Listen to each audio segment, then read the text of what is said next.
Ako po si Roger Rinahon, isang magbubukid. At dahil malaki ang aming pamilya, ay ito po ang aming ikinabubuhay sa araw-araw.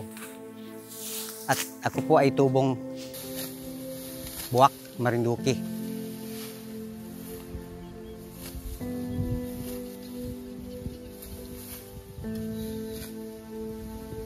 Maliit pa po kami, nandito na po kami sa bukid.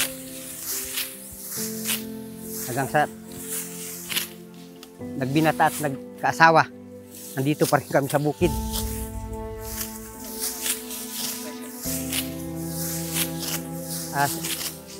Sa totoo lang po ay iniwan po kami nagbibisita ng palay, pagkain lang po namin ng aming pamilya.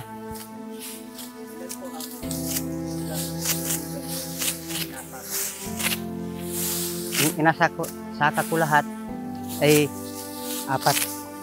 4,671 square meter. Kulang na kalahating hektarya.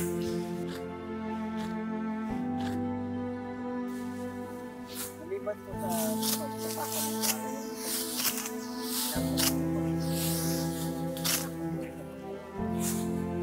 gaya ng kupras, meron din pong yung aking asawa na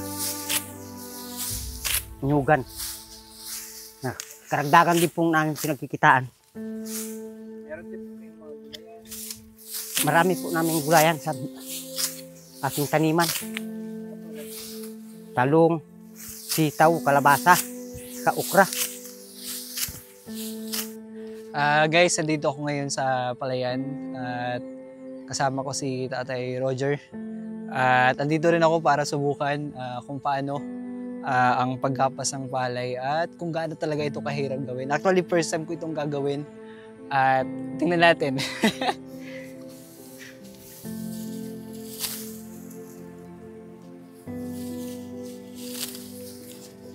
Hindi ako ganun kasing bilis ni Tatay, kaya susubukan ulit natin. Medyo mahirap pala siyang gawin, hindi ganun ka dali.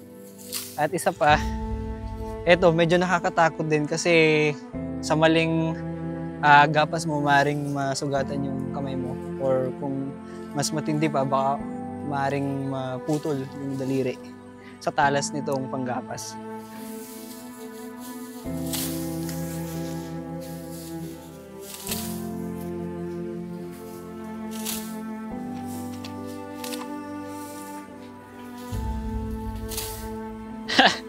Sa ilang segundo, siguro nakakailang puno pa lang tayo. Pero kung si Tatay yun, naku, ilang segundo lang talagang napaka dami ng nagapas na puno ng palay. At ayun, medyo nasusugatan yung ano natin. Kita, kung mapapansin ninyo, meron na siyang parang may dugo yung yung sugat dahil doon sa talas nitong dahon ng palay at medyo magilig din kaya medyo makati. Kaya talagang saludo ako sa mga magsasaka katulad ni Tatay Roger at grabe talaga yung mga sakripisyo nila para sa pamilya katulad ni Tatay na merong 8 anak at nabanggit niya na yun din yung pinakabuhay nila sa pamilya maliban sa pagtatanim ng mga gulay, pagkukopra. Pero ito talaga yung pinakang main source nila. At saludo ako sa mga magsasaka, napakataas talaga ng respeto ko sa kanila. Kasi katulad ngayon, no, yung issue na napakababa ng presyo ng palay. At kung sino pa yung nagpo-provide ng pagkain sa lamesa natin, sila pa minsan yung kinakapos. Actually nga, yung mga nagbebenta ng palay, talagang hindi sila kumikita ng malaki. At minsan pangani ay nalulugi pa sila. So yun ang realidad ngayon. Kaya tuloy lang sa buhay.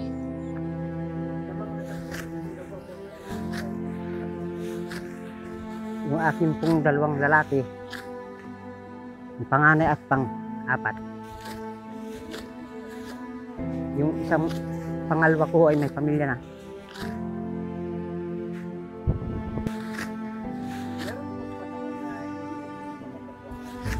Meron po, lalo na po pag tag-init.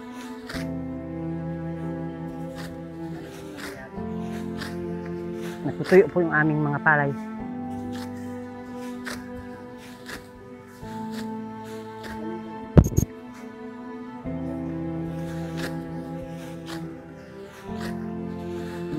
Dahil po sa minsan sa panahon ng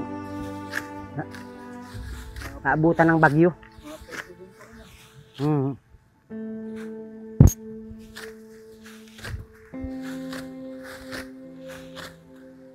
Bali, yung akin pong pang-5, nakatapos na siya ng college sa kursong drafting.